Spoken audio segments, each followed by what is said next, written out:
G'day everybody, Matt Ellis with you for the latest edition of the Cricket Library podcast, and today we have a very special treat for you. Maddie Penna, a superstar with the bat. Gives herself room, Penna, and finds the gap nicely.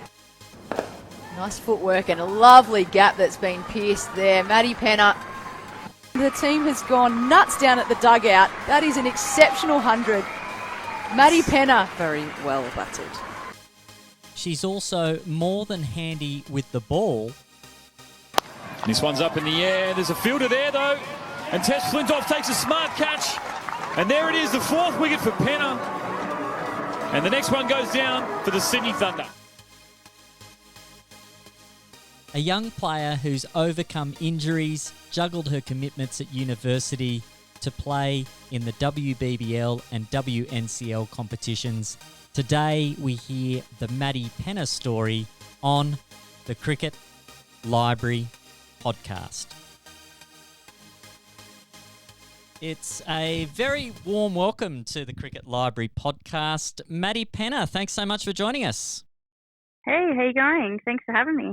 Yeah, well, we've got you during the Olympic Games, the hundreds on, plenty of things to watch on the TV, but hopefully we get to hear some interesting things about your life as a cricketer. You're still only very young, but can you tell us where your passion for cricket started?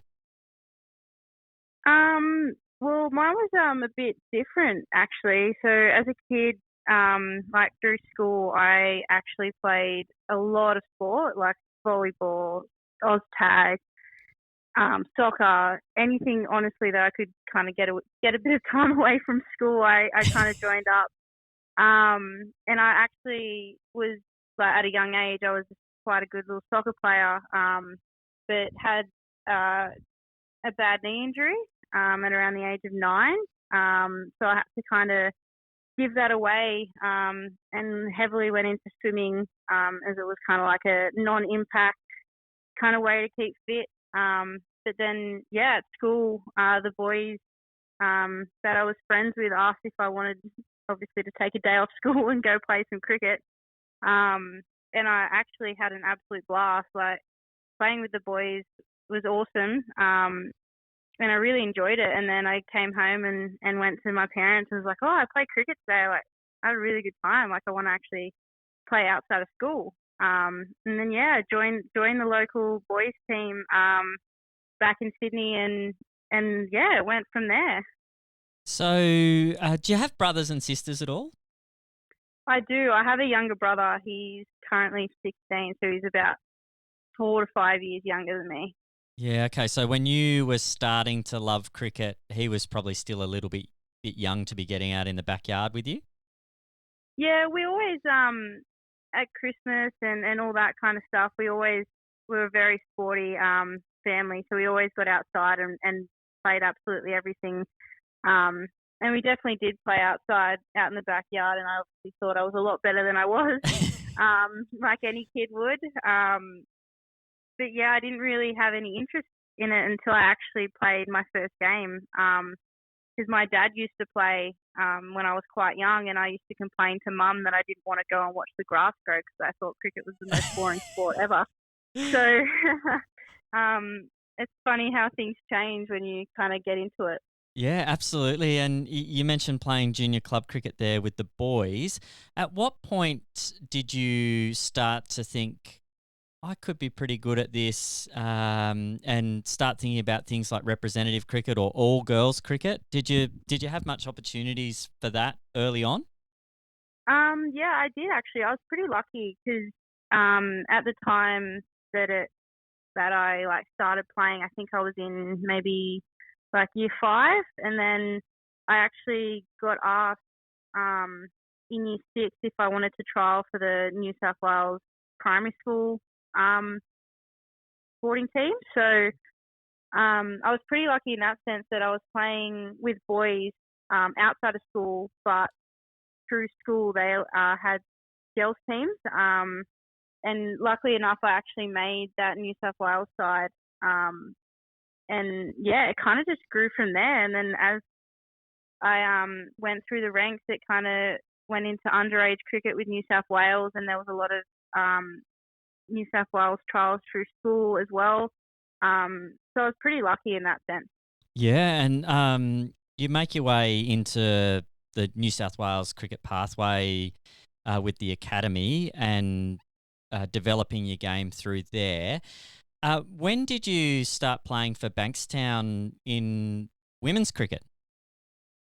I think it was around the time when I think I would have been in year 7. They started introducing like turf to the national comps and underage cricket and all that kind of stuff. So I actually was obviously with the boys playing on synthetic. Yep. So I wanted to get some experience playing on turf, and I got approached by Bankstown asking if I wanted to join their club, and obviously it was an all girls team, so I jumped at the opportunity to go play with some girls, and yeah, I've been playing there ever since. And you have some success there as well. You win a premiership with Bankstown. Do you have any fond memories of playing club cricket and your successes there? I do actually. I was pretty lucky. I reckon I was about 15 or 16, and we won the second grade premiership, and so did the first grade team. And at that stage, we had like the likes of Sarah Ailey, Ash Gardner, Corinne Hall, Erin Burns. They were all playing in our first grade team, and obviously at a young age, you look up to those girls that are at a high level and playing WNCL.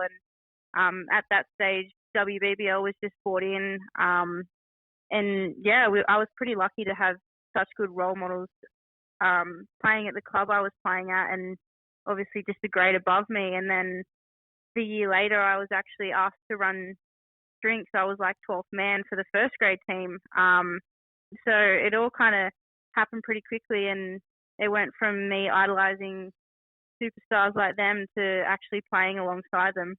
Yeah, unbelievable. And you also, with the New South Wales pathway, sort of around that time, maybe a little bit later, playing in the under-18s nationals with a lot of girls that have gone on since then to be names that we know. Who were some of the players that you're playing with and against in and around that time in your age group?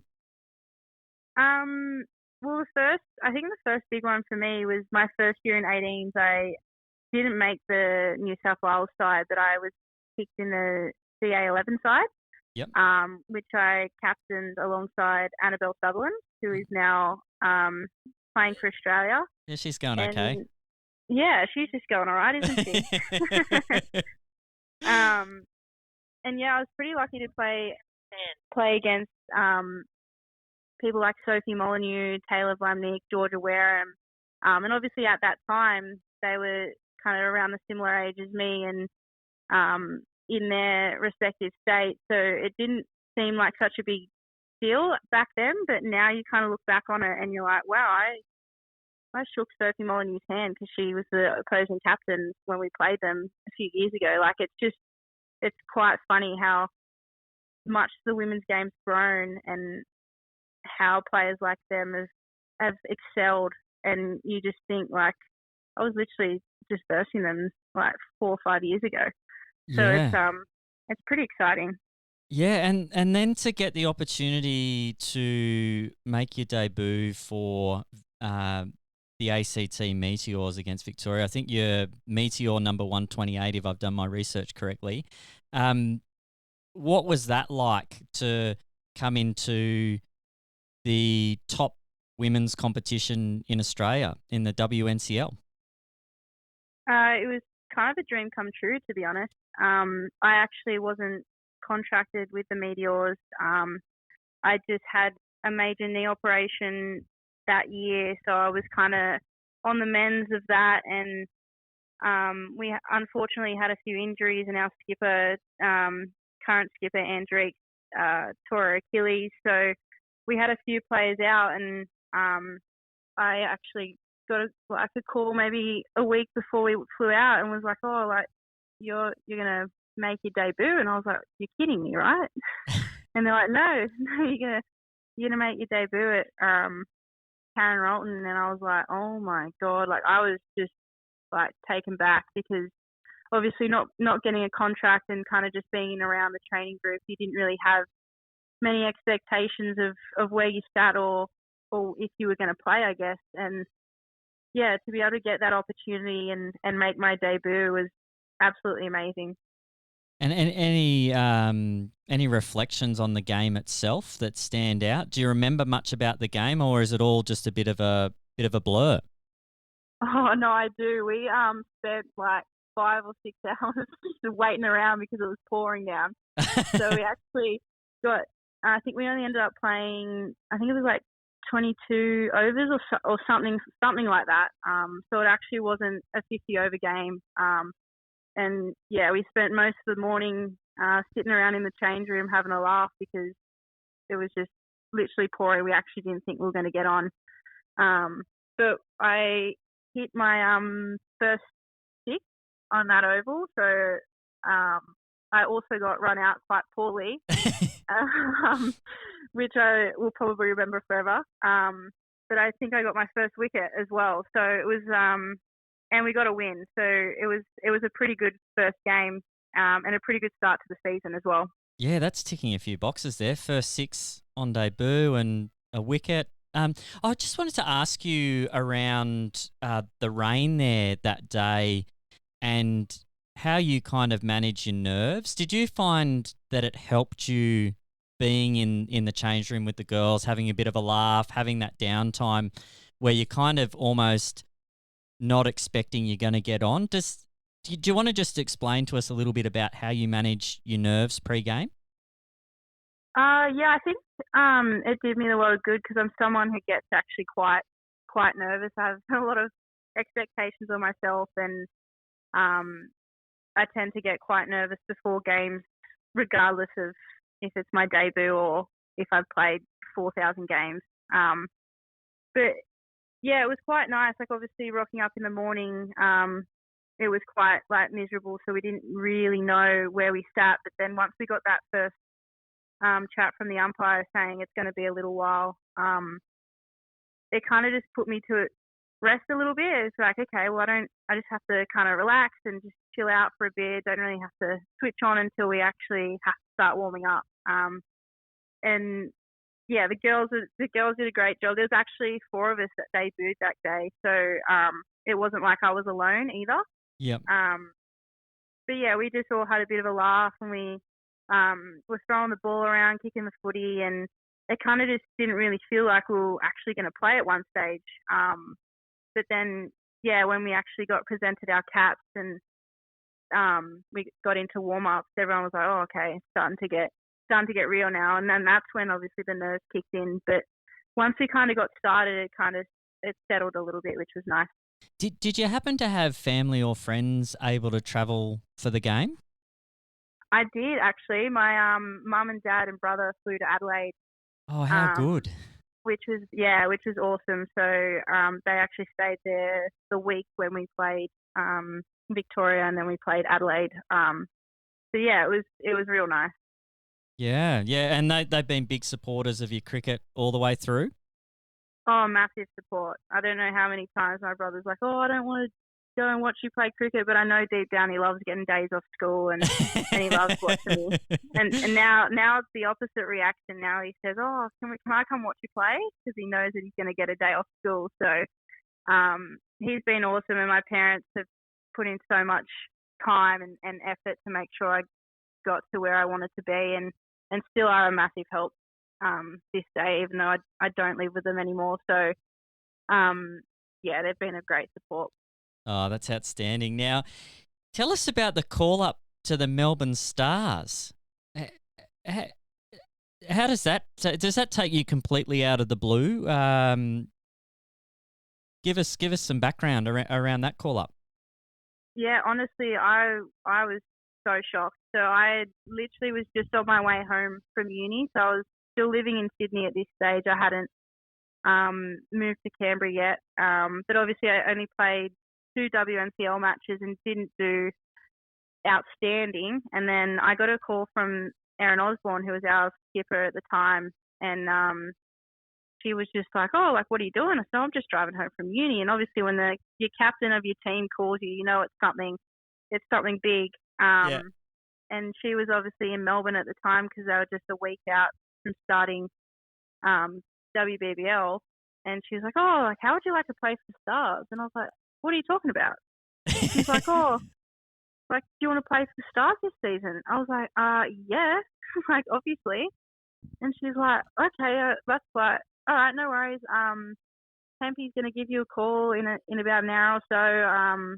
He's just gonna chat to you." I was like, "What's going on?" Like I literally couldn't even get a sentence out. I was just asked, like, I tried to ask so many questions, but nothing was coming out of my mouth. So I was just literally taken back. And she's like, "Don't worry, don't stress. He's just gonna call you in an hour or so." And I was like, "Okay, bye."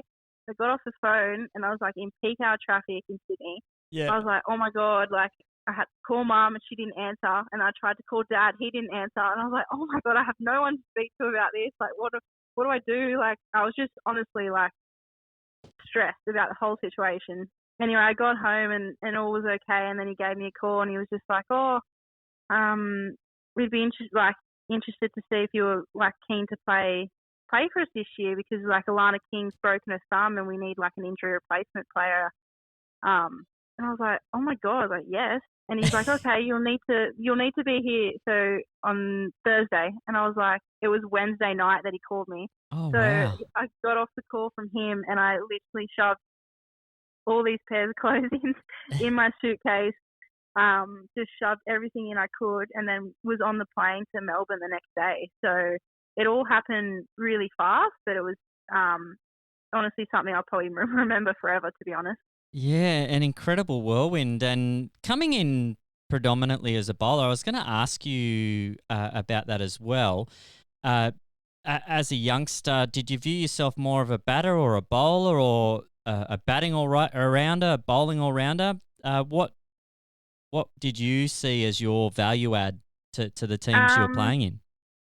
it kind of chopped and changed over the years, to be honest. So I originally started as I'm going to say fast, but I definitely wasn't. Seam up. A medium pace bowler that batted top order. So I was always more dominant with the bat. But then with my knee injury and whatnot, I kind of went to spin, and I was actually with Lisa Stalaker at the time in underage, and she was just like, "Oh, just bowl spin and see what happens." And naturally, my version of a leggy came out. Yeah. And so I just kind of stuck with that. And then since then, I've just been, I was either a bowler that batted or I was a batter that bowled. I do consider myself an all-rounder, but Yeah. it kind of just depends on what the go is during the day and what the team needs, I guess, at the time. Yeah, yeah, and because you make your debut, I think it was against the Sixers you play your first game, but the game where we get to see you bowling and having success at your old home ground, Bankstown Oval, against the Sydney Thunder, 4 for 20 and some big wickets. Yeah, honestly, that day was unreal. I was pretty lucky. I didn't honestly go in with any expectations of how much I was going to bowl and when I was going to bowl. But yeah, obviously the first game against the Sixers was quite nerve-wracking. I was bowling to Elise Perry and Ash Gardner, and obviously they can both hit a long ball, and all I was thinking was just don't bowl in the slot so they don't hit it over the fence. But yeah, that second game, it kind of didn't really feel like a big bash game, if that makes sense, because I was obviously at my home ground at Bankstown, and it just kind of felt like a grade game, which I think helped me a little bit and took like a bit of the nerves away, which was nice. But yeah, unfortunately we didn't come away with a win, but to come away with those wickets was pretty exciting. Yeah, a real good way to kind of show yourself that you could do it at that level as well. 4 for 20 in a WBBL game under pressure, a great result. Now, you moved to the Strikers Can you tell us how that came about? You have that year down in Melbourne. Do the strikers reach out, or do you? How did that all come about? Yeah, so obviously I was pretty keen to stay with the Stars, but my manager spoke to me and was just like, oh, they have obviously Alana King, and for me it was more about opportunity. Yep. And obviously I didn't really bat much with the Stars the year before, and that being my dominant skill, I wanted to, I guess, showcase that. So he said to me, "Oh, the strikers are pretty keen. Like, would you be interested, in going there?" And I was actually living with Katie Mack at the time, and she obviously had played for the strikers for a few years, and she was just kind of raving on about how good the girls were and how much she enjoyed the coaching staff and the environment. And I was just kind of, it didn't take me long. I was just kind of like, yeah, you know what, let's do it. I'll just make the move and see what happens. And I'm honestly very grateful that I did, because the girls were amazing. This coaching staff were awesome to work with. Luke and Jude, and then Charlotte Edwards as well, was just amazing. And I've actually made lifelong friends there. So it was a pretty good move, and I'm pretty happy with it, to be honest. Yeah, and you mentioned opportunities to bat. One of those opportunities, a very destructive innings, including 24 off and over against the Hurricanes, 56 off 33. Any reflections on that innings, and was that a real? I think it might have been the first time a number 7 batter had scored a half century in the WBBL. I may be wrong on that, but getting runs, proving to yourself you can do it, and making a statement with that innings.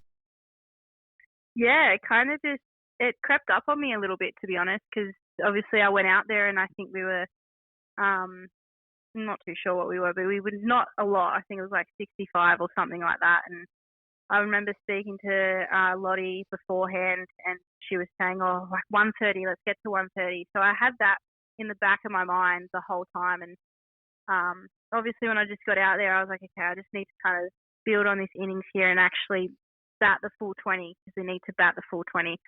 And then Tegan McFarlane come out, and I just basically, something just kind of went over me when we had maybe 4 overs to go, and I was like, we're going to do this, let's get to 130.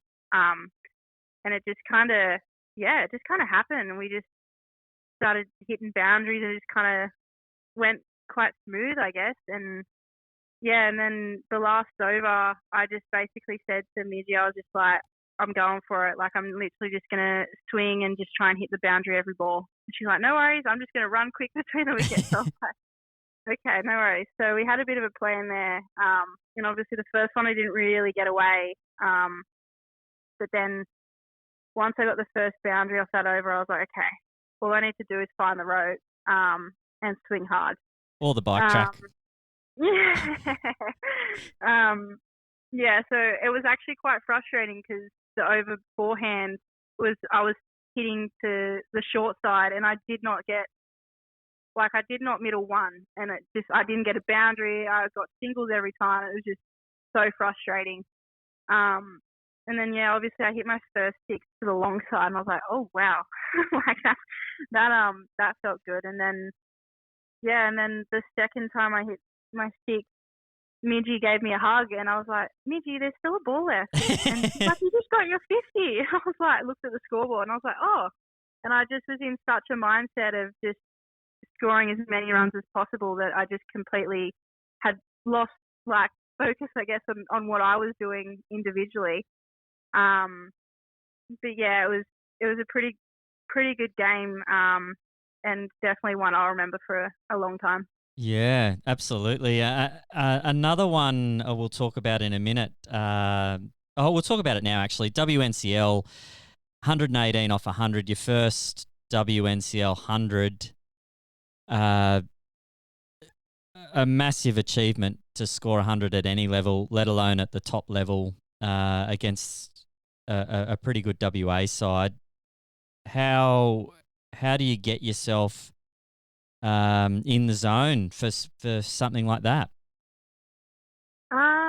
Well, I think for me the big one was like most of the games during the season. I kept doing all the hard work at the start and making it to that 30, 40 mark, but I just kept getting out. Yep. And I actually said to one of the coaches, Mick Delaney, he's like, "Oh, you can have a big game today." I was like, "I'm not getting out of like 40. Like I'm gonna score big." So I just kind of went in with that mindset of I was kind of over those little scores, and I was just like, I'm just going to score big today, and make sure we get over the line as a team. And then, yeah, like we obviously lost a few quick wickets, and but I just kind of had this mindset pretty similar to the Big Bash game of just scoring lots of runs and being out there, because the longer I was out there, obviously the more runs you score and the more benefit that is to the team. And then, yeah, obviously scored my first 50, and I was just that in the zone that I just kind of kept going with it. And then, yeah, the 100 kind of crept up on me quite quick because I think there was a few overs to go, and I said to Nick Hancock, I was like, "Oh, I'm just going to go for it." And she's like, "Get your milestone. You're on 97." I was like, "Oh, okay." And then I top edged it, and I was like, "Oh, I probably shouldn't have like spoken about it because I probably would have played a better shot." It was probably the worst shot I played all game. Yeah. But yeah, it was a pretty surreal moment, and it was quite exciting because I had a real tough year, obviously with injuries and a few setbacks here and there. So it was nice to kind of see that hard work that I put in like pay off, I guess. Yeah, I was going to ask you about your injuries and how you stay motivated and keep your drive to want to get yourself right. You mentioned early on your first knee injury when you're 9 years old playing soccer. So you've obviously got a history of building resilience and overcoming those kind of setbacks. How does Maddie Penna get her head in the right space to push through? How do you see yourself overcoming these things and bouncing back after dealing with injuries like that? It's definitely not easy. I'm not going to lie to you. Obviously, like you said, I actually had a knee op when I was 9, and that actually didn't go to plan. So for about 8 to 9 years, I just kind of played in pain and went through all the rehab possible to try and get myself right, but nothing kind of seemed to work. And then I actually had another knee op towards the end of 2018. And then towards the end of the season with the Stars, I actually had another one after that. So I've had 3 knee ops on the same knee. I recently just had an ankle operation because I rolled the same ankle maybe 12 plus times. Oh, gee. So that was giving me a lot of issues over the years as well. A few dislocated shoulders. I tore my ligament in my elbow at Big Bash last year. And then the major one at the moment is I've got actually a stress fracture in my shin, which I had this time last year as well. So let's just say running and any sort of impact isn't my best friend at the moment. But it's not, I guess it's kind of made me the person I am today. Like a lot of people say that, but I genuinely mean it. And if it was like, if I didn't go through, I guess, that hardship or the extra sessions or the extra rehab and the extra long cool downs and warm ups and all that kind of stuff, I don't think I would be as motivated or dedicated as I am now. It's like I said, it's definitely not easy, and every time you get said, "Oh, you got to have 6 weeks off," it's not the best feeling in the world. And it does get me quite upset here and there because you just go, "Okay, well, why does this keep happening?" But like I'm still young, and obviously hopefully got a long career ahead. But I just know that I'm not where I want to be yet, and I think that's what drives me to continue to do the hard work. Yeah.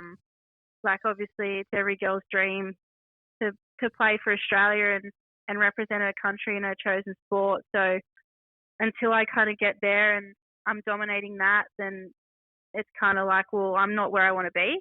So I guess that's a bit of a push, and I guess like most athletes, you always want to be the best version of yourself on and off the field. And I guess the more I put in behind the scenes, the better I'll be in the future. So all I tell myself is that if I do it now, hopefully I won't have to do it in a few years' time. So fingers crossed that all these injuries kind of start slowing down the older I get. Yeah. Maybe it might be a reverse thing for me. The older I get, the better my body feels. So,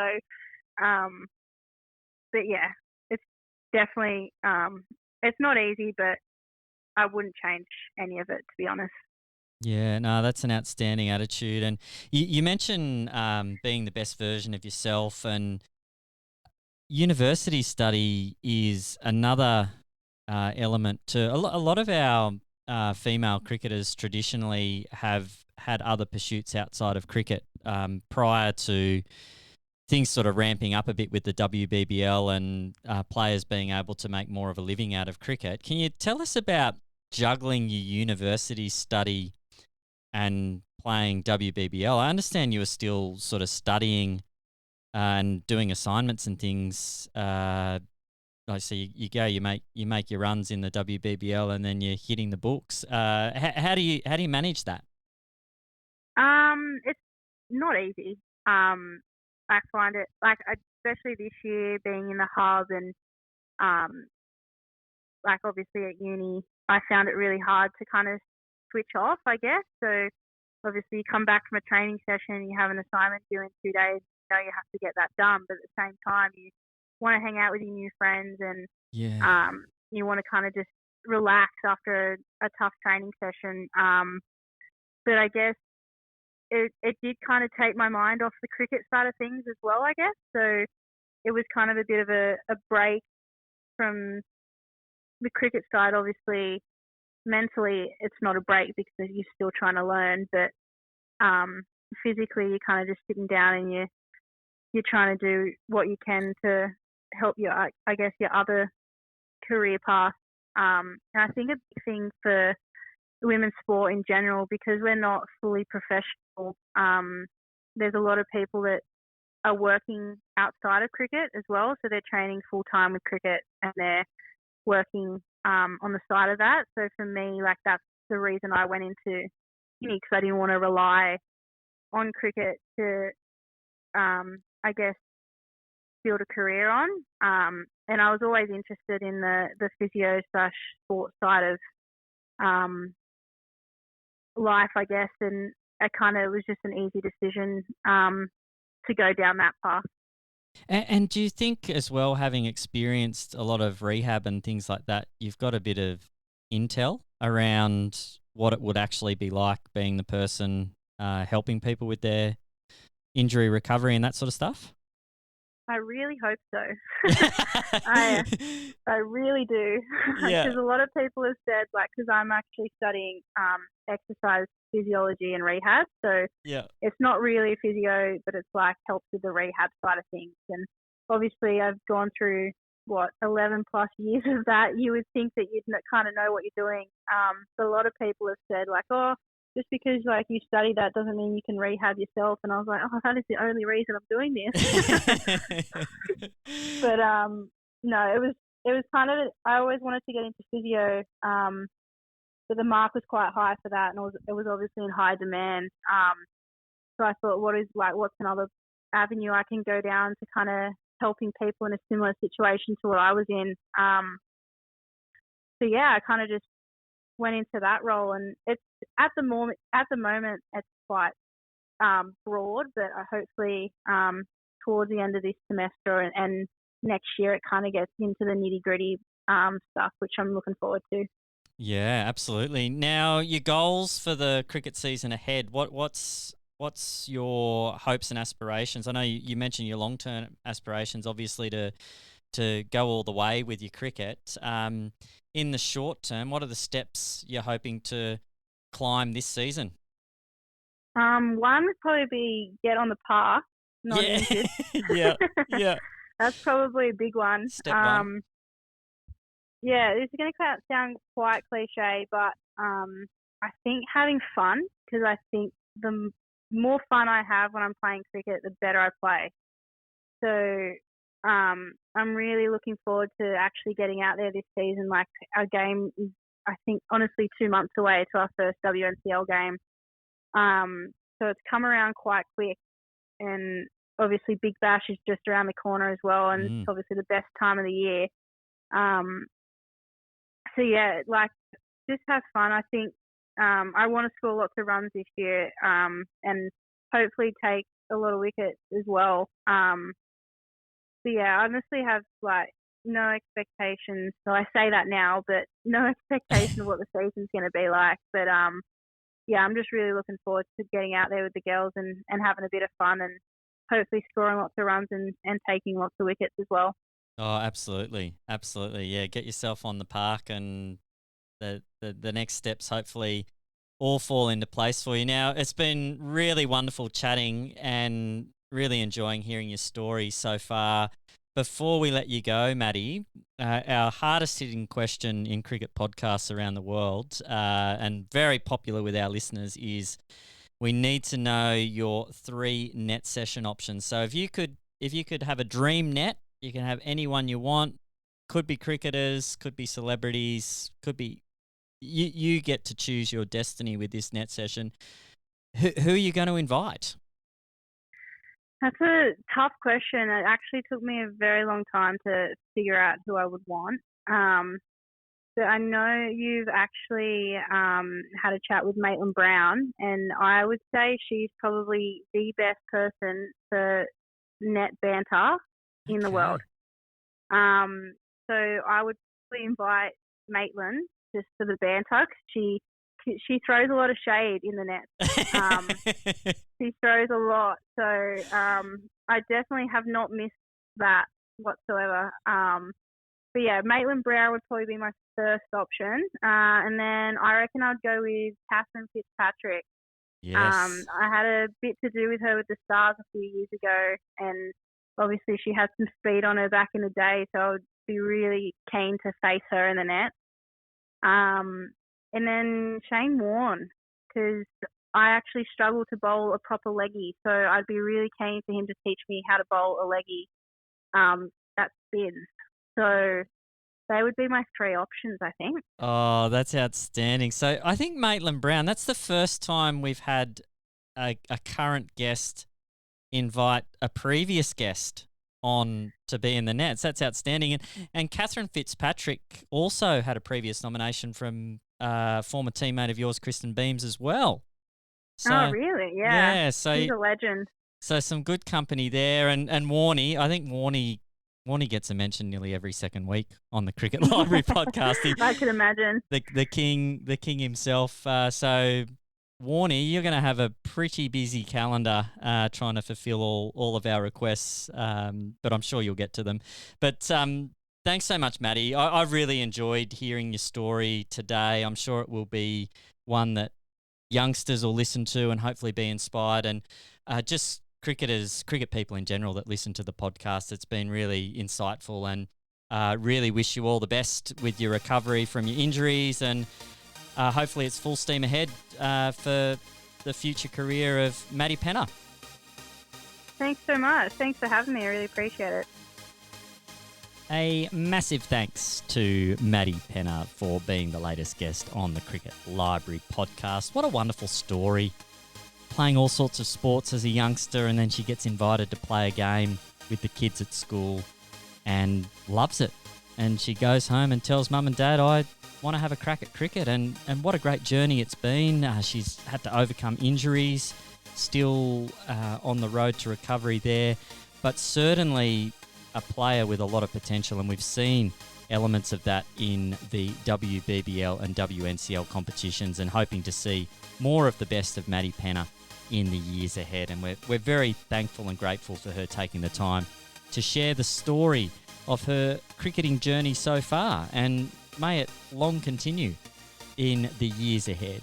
And a massive thanks to you, our listener. We're here to share stories that inspire a love of cricket, and we really appreciate you taking the time to tune in.